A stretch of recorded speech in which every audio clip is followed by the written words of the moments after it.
Don't play the music. Say the music. Speak the music eloquently. Sculpt the phrase. Shape the statement. Inhabit it with the meaning that it is to you. Not necessarily the GPS of the teacher to guide you through. Of course, fingerings assigned to phrasings give their meaning. It's like a syntax organized to make a statement.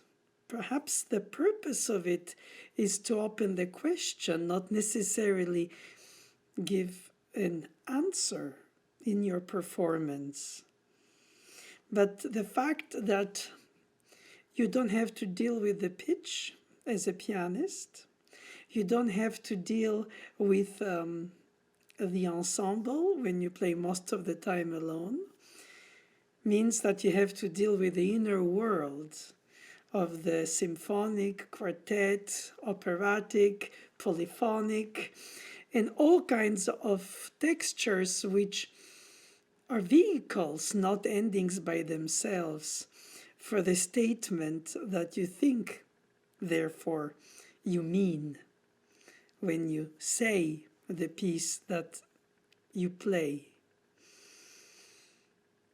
It's more like tracing through the bar lines and beyond the chosen meter, the notation, towards connecting with what you believe is the structure of the pulse of the phrase, not necessarily analytically by a group of bars that you can realize in your interpretation as a statement of the punctuations and have a coherent message.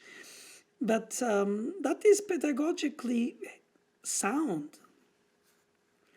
But I still believe that you need to dig inside yourself through the years after studying, through the years of replaying a piece, revisiting the piece, how the sum of details sit in a possible order that you hierarchize for technical purposes perhaps differently when you first learn it.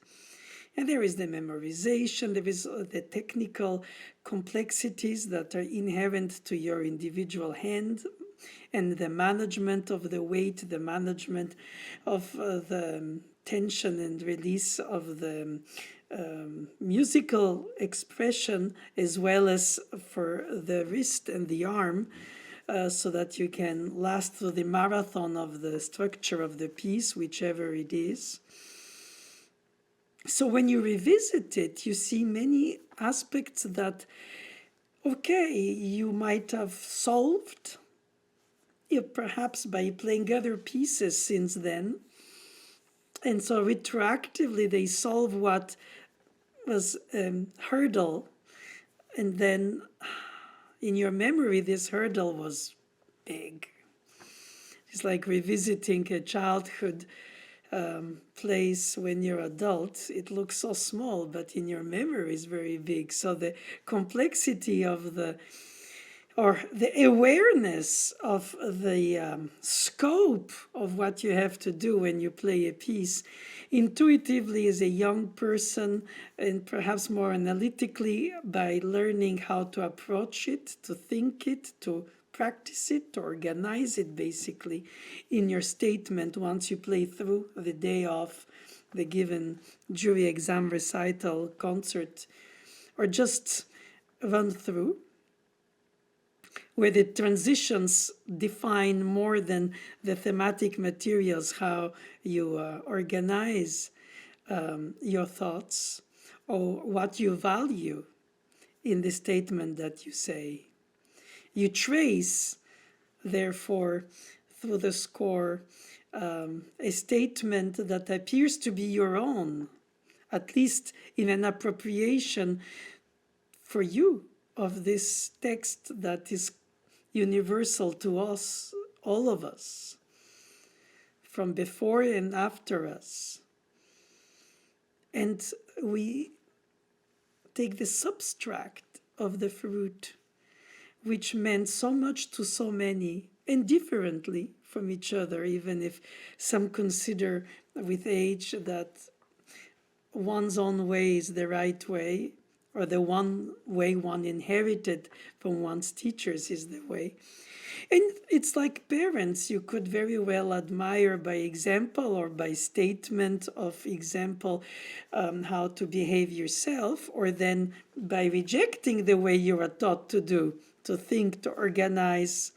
And perhaps you break loose when you've been too organized, and perhaps you finally structure your thoughts when you've been structuring your thought by intuitive sort of puzzle pieces that don't all fit, but that mean to you much. This melodic line, this modulation, there's always an aspect that means more at some revisitation time. And then I don't believe, alas, perhaps there is for some, the wisdom of age, where you finally have made the full circle of a given piece to find the right weight, the right inspiration, the right level of freedom within the statement of the rubato. And the definition of right is, of course, subjectively yours, even if inherited or rejected from what you received from your musical parents, which are the teachers. And ultimately, it's the pleasure that you have to master something that you couldn't.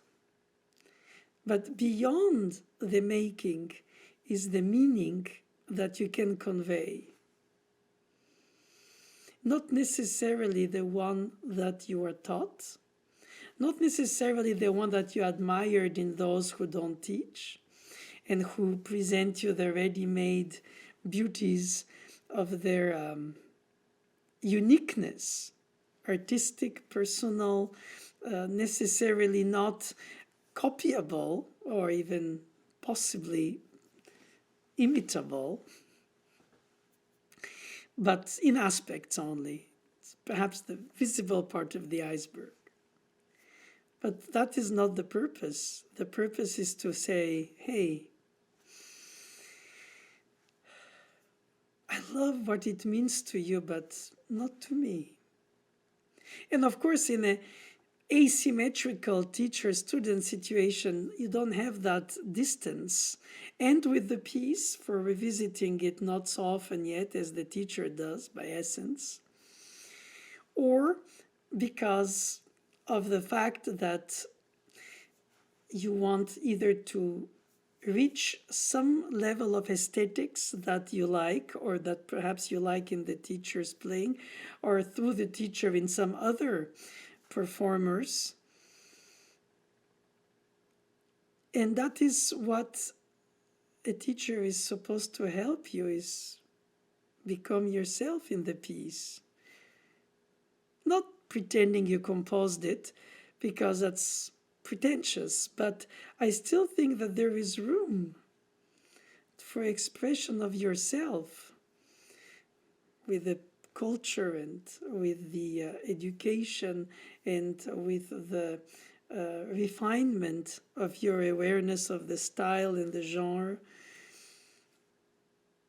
and perhaps build by rejection of others or acceptance of differences from others, whose aesthetics you might not share.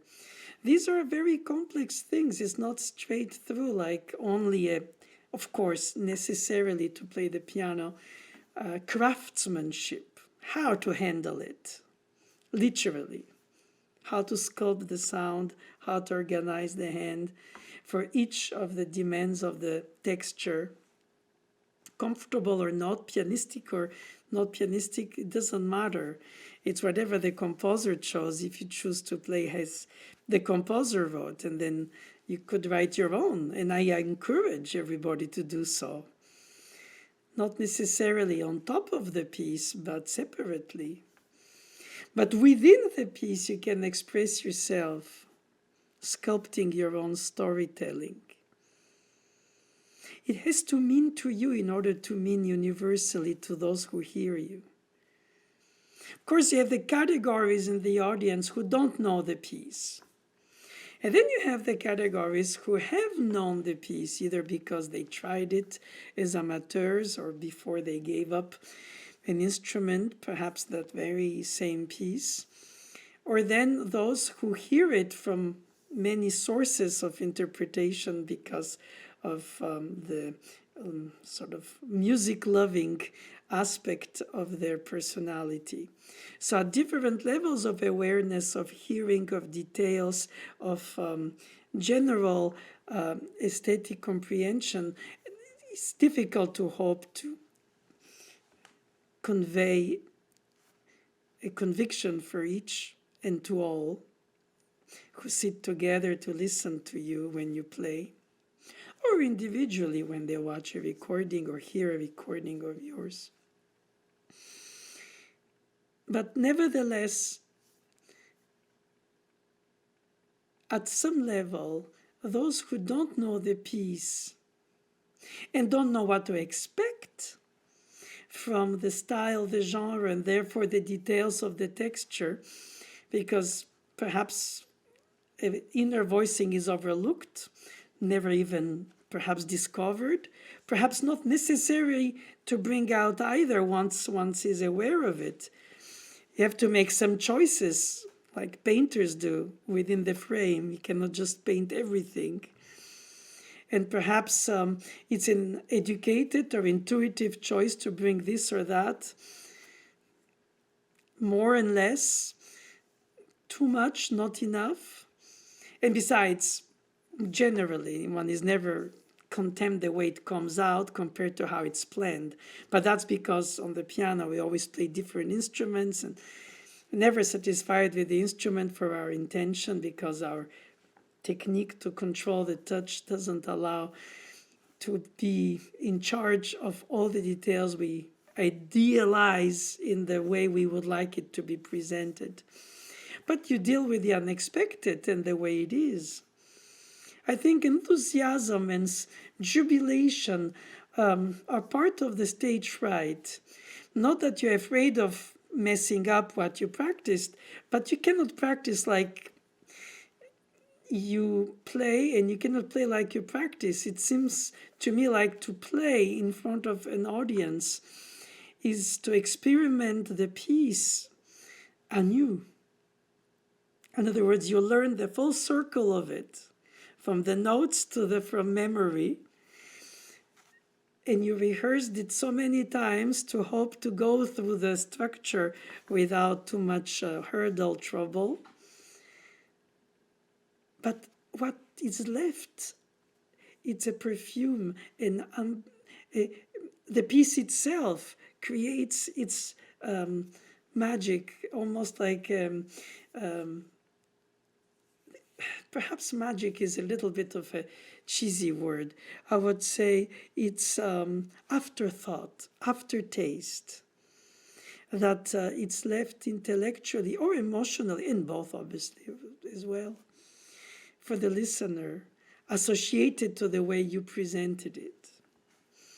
Regardless of how much you felt as performer that you didn't do what you wished you had planned to do, because the delivery is dependent so much of all these elements, as I said earlier, that makes one nervous.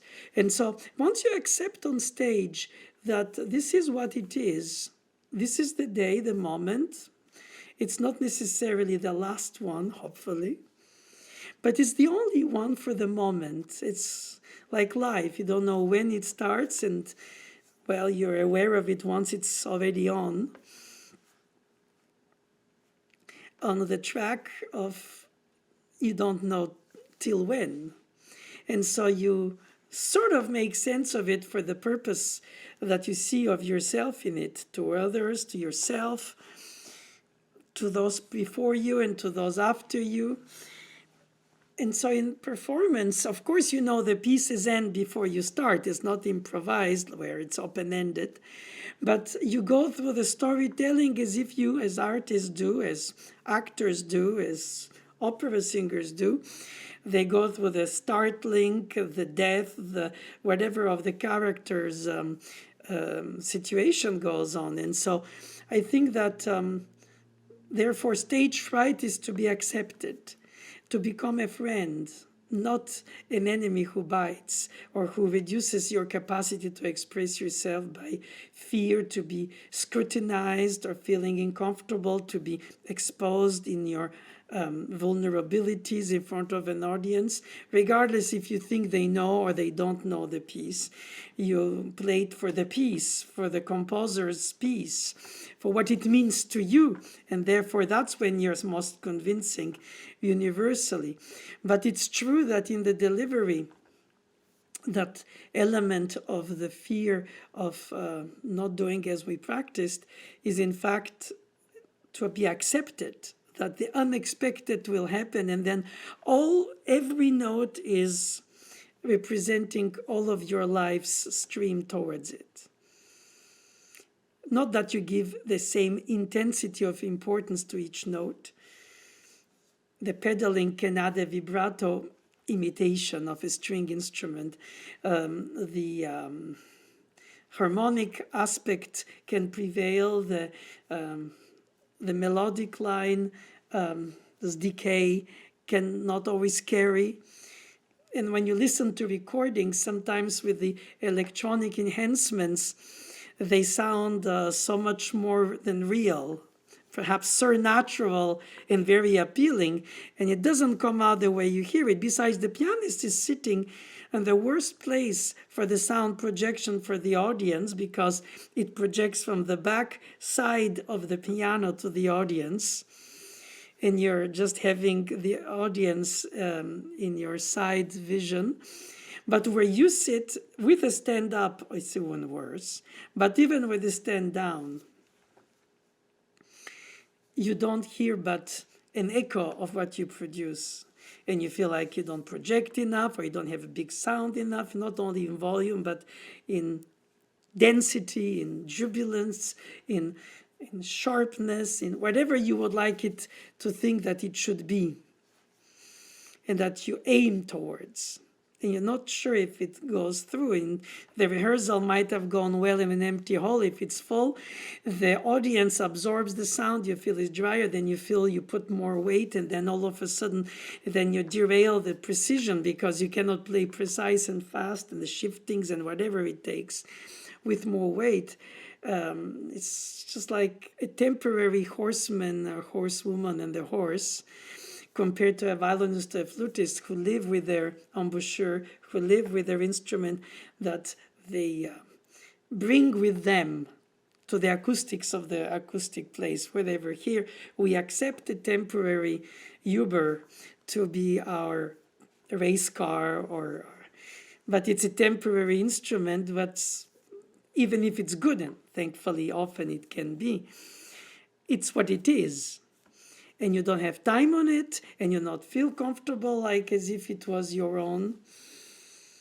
But you have to accept that as you accept the stage fright for all these elements of the attention given that is disturbing for the self-awareness, because we have modesty, we don't want to be openly. Even the discourse of the composer expresses things that are so intimate, that are not intuitively shared with an audience unless they're artificially theatralized. Theatrics are, that's what it is.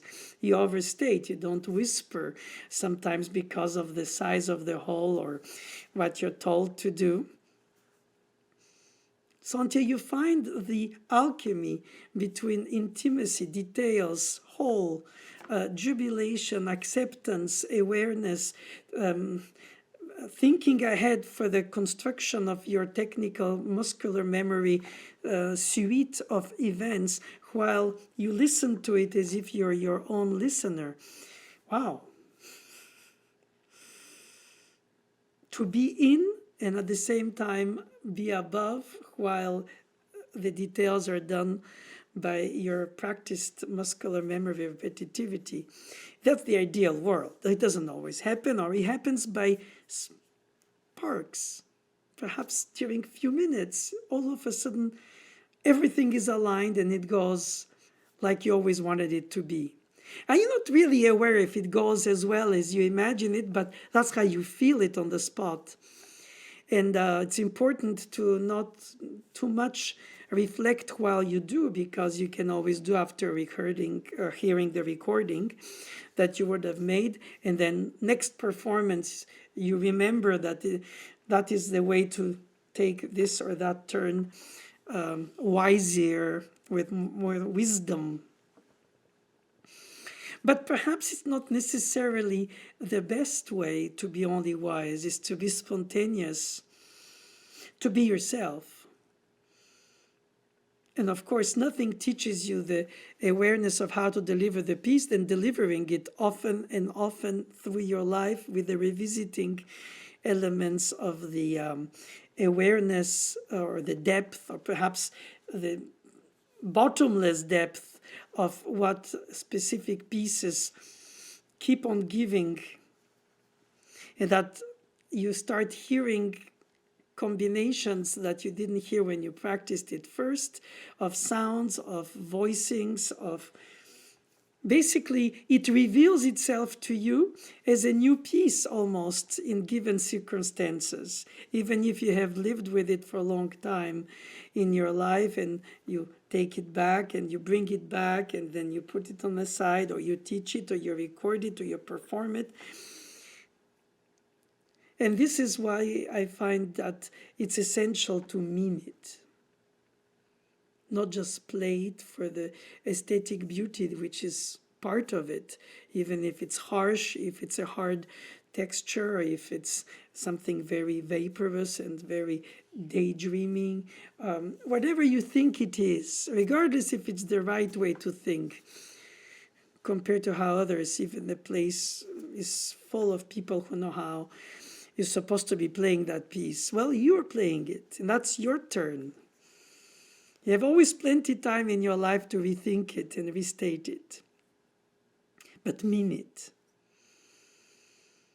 And put all you can in the preparation to handle it in a sculptural way for the eloquence of the statement, of the discourse. I find that all levels of musical absorption by the audience of what you give them are great exchanges, regardless if it's a raw competition situation or jury exam or just a concert performance for friends or for guests or for audience in general whom you don't know. It's a moment where people meet to share. It's almost a communion around the work, beyond the composer and the performer, of the experience that the storytelling of the piece makes you experience. It's almost like an orchestration of the soul in your interpretation, even of a solo piece, where the evocation of the orchestra, colors, tastes, whichever analogies work for the explanation, but at the playing, it's the breathing, the spacing, the expectation of the statement that doesn't need a bow or a lung to limit it to this or to that, but that has to be stated in what you consider musically to be its most natural flow. Thank you.